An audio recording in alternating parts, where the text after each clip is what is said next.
প্রধান উপদেষ্টা অধ্যাপক মোহাম্মদ ইউনূস গোপন বন্দিশালা ও টর্চার সেল পরিদর্শন করেছেন, যা আয়নাঘর নামে পরিচিতি পেয়েছে।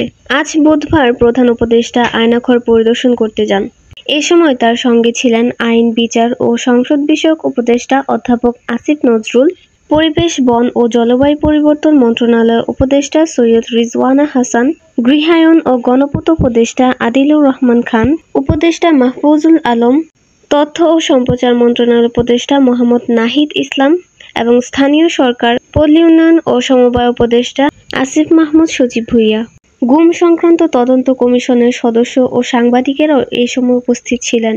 গোপন বন্দিশালার আগারগাঁও, কচুক্ষেত ও উত্তরা এলাকায় বলে জানিয়েছেন প্রধান উপদেষ্টার প্রেস উইংস। প্রধান উপদেষ্টার প্রেস উইং থেকে পাঠানো ছবিতে দেখা যায় অধ্যাপক ইউনূস গোপন বন্দিশালাগুলো বিভিন্ন কক্ষ ঘুরে দেখছেন।